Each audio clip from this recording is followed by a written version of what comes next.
Oi, gente, meu nome é Veri Fragoso, eu sou de Curitiba, Paraná, eu sou empresária, confeiteira, mãe, esposa, professora, ainda cuido aqui do Eventos Lucrativos e do @verifragoso. Então assim, primeira coisa que eu quero falar pra vocês hoje, além de bom dia, é o seguinte, gente, para de desculpa, tá? Então o que eu mais ouço assim, ai, não posso porque eu tenho filho, ai, não dou conta porque meu marido toma muito tempo, ai, não consigo porque falta dinheiro, porque eu não tenho sobrenome famoso. Eu ouço tanta coisa nesse sentido que chega a me dar dor de cabeça.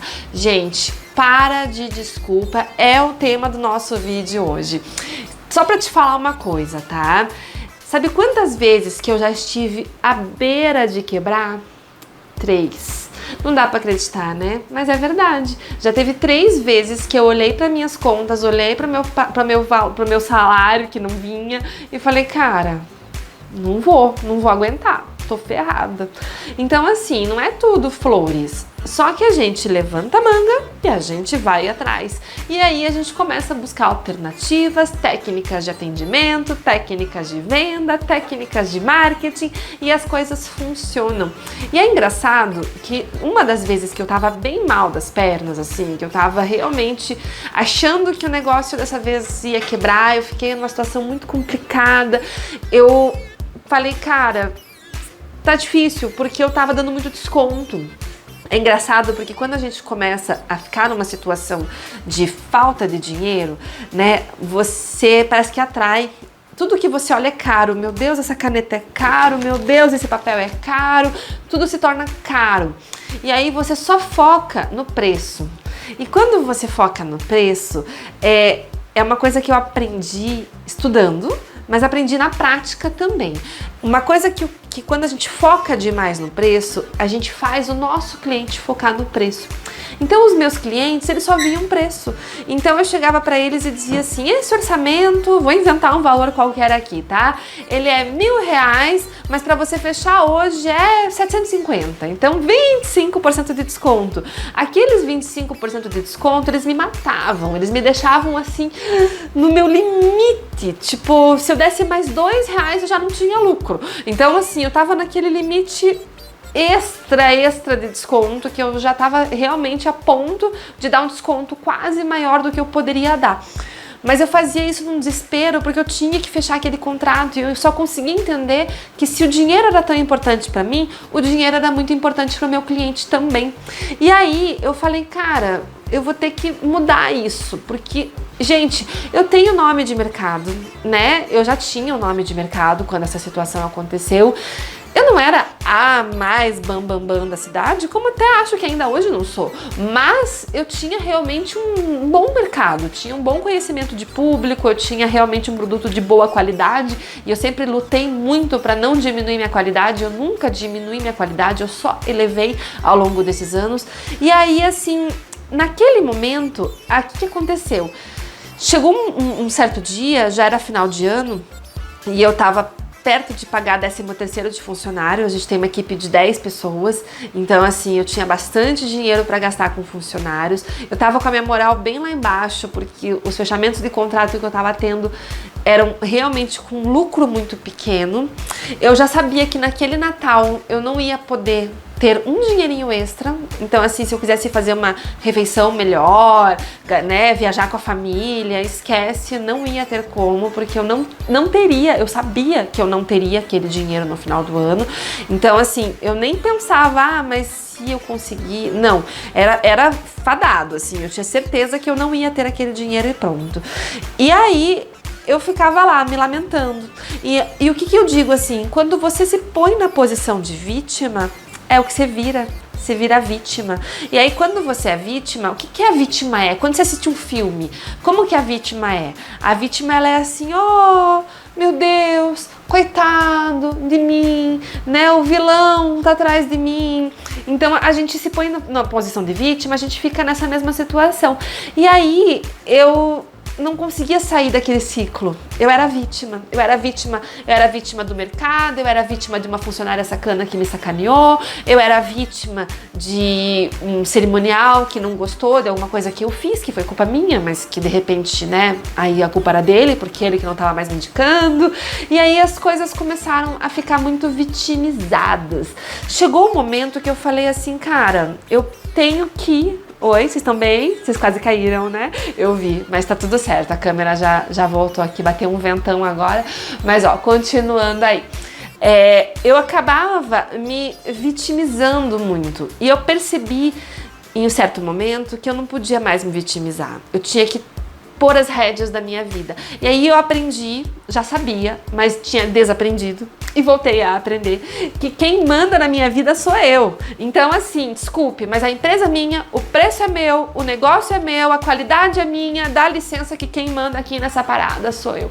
E aí foi quando eu tomei de novo as rédeas, sentei, levantei as minhas mangas de novo e refiz. Refiz a arte visual da minha empresa, refiz meus cardápios, refiz a minha apresentação, refiz meu site, refiz tudo que eu podia refazer, eu refiz. Deu um trabalhão porque eu tava sem tempo, porque sem tempo é a desculpa principal das vítimas, né? Ai, não tenho tempo, dá licença. Só um parênteses, olha como é que eu tô essa semana. Tô dando aula à noite, tô vindo pra empresa 7h30 da manhã, tô ficando aqui até as 5 e pouco da tarde, daí eu termino tudo, me organizo, como alguma coisa, dou aula e ainda nos intervalinhos eu corro aqui gravar pra vocês. Então calma, sem tempo não é desculpa. E eu comecei a falar, não vou mais arrumar isso como desculpa. Então eu chegava no ateliê 1 hora mais cedo e eu dedicava 1 hora a 2 horas do meu dia para fazer o meu novo projeto. Eu fui mudando a minha cara. Fui mudando a minha cara do Instagram, fui mudando a minha cara de Facebook, fui mudando a minha cara de apresentação do meu trabalho. Mas não tinha subido o meu preço. Eu tinha que fazer esse preparo. E não foi uma coisa que eu consegui fazer em um dia. Eu levei 1 mês mais ou menos para fazer. Chegaram as férias, eu consegui pagar o 13º das minhas funcionárias ali no laço, mas deu certo, deu tudo certo. Só que o meu realmente eu não paguei, nem o meu salário, nem o meu 13º. Então eu terminei o ano bem endividada.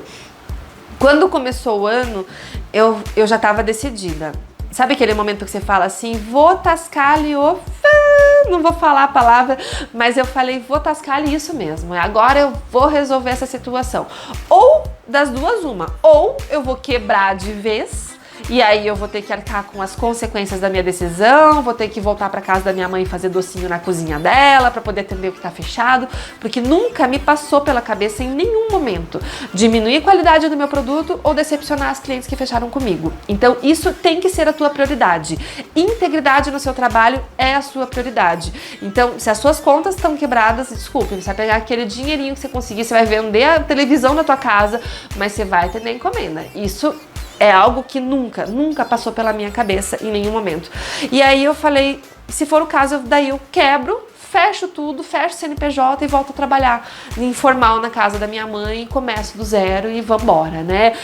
Mas, por outro lado, eu vou arriscar. E foi então que eu subi meus preços 20%. Oi? Assim, a principal objeção que eu tinha das minhas clientes naquele momento era preço. Preço era o que eu mais ouvia. Então eu passava para cliente, deu R$1.000. Se você fechar à vista, eu te faço por 800. 20% de desconto, que era o que eu tava dando. 25% eu nunca dei, que eu falei lá no começo, mas eu nunca cheguei nesse nível de desconto. Então eu te faço por 800. Então eu tava lá, sem margem. Aí a cliente tinha coragem de chegar pra mim e dizer assim, então você não faz por 700? Tipo, por quê? Porque ela viu que eu tava leiloando o meu trabalho. Se eu tava leiloando o meu trabalho, ela podia oferecer um leilão. E aí eu comecei a perder muitos contratos porque virou preço. Nossa questão principal virou preço. E aí eu ouvia direto, eu ligava para os clientes e dizia assim, oi, e aí? Você fez orçamento comigo? Vamos fechar? O que você acha de a gente fazer nosso contrato? E eu rezando para ela, pelo amor de Deus, fechar comigo. E aí eu ouvia isso. É por causa do preço, eu não fechei. E aí, às vezes, eu via ela sair daqui e ir fechar numa outra mais cara do que eu. E aquilo me deixava muito brava, porque eu sabia que a qualidade daquela outra era igual à minha. Então, assim, não igual em sabor, não igual em apresentação, porque cada uma tem a sua. Eu tenho a minha identidade, a minha concorrente tem a identidade dela e tá tudo bem. O mercado é isso, e existe concorrência, sim. Mas a partir do momento em que eu me focava no preço, era o que a cliente se focava. E aí quando eu cheguei no começo do ano, que eu falei assim, dane-se, agora vai tudo subir. Que eu subi meu preço um monte, eu falei, cara, eu bati um medo. Pensa no medo. Assim que eu lancei meu cardápio novo, eu falei, me ferrei, cara. Não devia ter feito isso, porque eu subi esse preço. Eu já ouvia das clientes que preço era meu maior motivo de eu não fechar contrato. Me deu medo. Eu fiquei uns 3 dias com bastante medo. E aí eu falei pra mim mesma, vou me manter firme, eu tenho que ser forte. Para de ouvir o resto, para de pensar em besteira e foca. E eu foquei num bom atendimento, que eu sempre tive, mas eu tava focada em preço. E eu desfoquei do preço, deixei o preço como uma coisa assim, ixi, eu vou te dar tanto valor aqui no que eu ofereço, que o preço, ó. E eu comecei a voltar meu foco para valor e não para preço. E aí, olha que curioso, de cerca de 80% dos atendimentos que eu atendia, eu ouvia a seguinte frase, é o preço. E aí eu passei a ouvir, sabe de quanto? 5%. Caiu muito, mas gente, caiu muito mesmo a minha objeção por preço. Foi uma coisa incrível. Eu basicamente parei de ouvir que o meu problema é preço. Eu até ouço, não vou dizer que nunca, né? Mas é muito, muito menos. E olha só que fator interessante também. Eu passei a passar os meus preços para o cliente antes dele vir. Porque uma coisa que eu aprendi quando eu comecei, aprendi vendo o mercado, não porque ninguém me ensinou. Aprendi como uma prática de mercado. Era assim, não passe teu preço. Não sei se no seu setor, tá? Não sei o que você faz, se você é cerimonial, fotógrafo, enfim. Mas eu como confeiteira, era uma prática bem comum da confeiteira não passar o preço. Então assim, nossa, para conseguir uma tabela de preços de uma confeiteira, você tem que marcar a degustação, você tem que ir lá, você tem que sentar com ela, você tem que conversar. Então, resultado, eu não tinha acesso à tabela de preços de nenhuma delas. Então, eu sempre fiz o meu preço de acordo com os meus gastos, que tá super certo, de fato. Mas eu não tinha comparativo. Porque a ideia não é copiar a concorrência, a ideia é estar dentro do mercado. Se o processo do mercado é cobrar R$3 um brigadeiro e eu tô cobrando R$1,50, mas mesmo assim tô lucrando bem, por que eu não posso cobrar 3? Então a ideia de conhecer o preço da concorrência é essa. E aí eu falei, cara, eu vou começar a divulgar meu preço, vou fazer um negócio totalmente diferente que eu nunca vi ser feito. Não digo que nunca foi feito, tem quem faça, mas até então eu não conhecia quem fizesse. E aí eu passei a fazer uma tabela bem bonita com foto e preço dos meus doces. Então a cliente entrou em contato comigo, primeira coisa que eu faço, tá aqui meus preços. Eu jogo limpo. Então assim, eu filtro o meu cliente. Só chega até mim, no meu ateliê, para ficar conversando comigo durante 1 hora, para comer meu doce, para bater um papo comigo, aquele que já viu meu preço. Então assim, se ele tá pensando em gastar 1/3 do valor do que eu vendo, ele já nem vem. E tá tudo bem. Porque a concorrência é isso, o mercado é isso. Ah, mas e se o concorrente pegar minha tabela e copiar? Ah, dá licença, não vai, não vai. O máximo que ele vai fazer é se inspirar, porque ele não vai pegar aquela foto em baixa resolução, copiar e colocar lá. Gente, isso nunca aconteceu, isso não vai acontecer, tá? E se acontecer, a gente processa e tá tudo certo. Brincadeira, mas é que assim, não é algo que é usual. O concorrente ter acesso à tua tabela não é um problema. Até é bom, porque se o concorrente se inspira no meu preço para fazer o preço dele, é sinal de que todo mundo vai cobrar um pouco melhor e o mercado vai se valorizar, porque eu também não me interessa aquele concorrente que cobra 1/3 do meu preço por um produto equivalente ao meu, porque ele desvaloriza o mercado, ele trabalha e não ganha dinheiro e a cliente passa a achar que aquele valor é o correto, e aí o cliente começa a olhar para preço. E preço não é o importante. O importante do nosso negócio é valor. E o que é esse valor? O valor é a confiabilidade, é dizer para o cliente que você vai entregar certinho e de fato entregar. É nunca atrasar uma entrega. É entregar o que o cliente contratou. O cliente contratou brigadeiro belga, eu entrego o brigadeiro belga. Eu não vou entregar um brigadeiro granulado porque faltou dinheiro para pagar R$100 no pacotinho de brigadeiro belga. O cliente sabe que o que ele contratou é o que ele vai ter. E isso é muito importante, essa confiabilidade.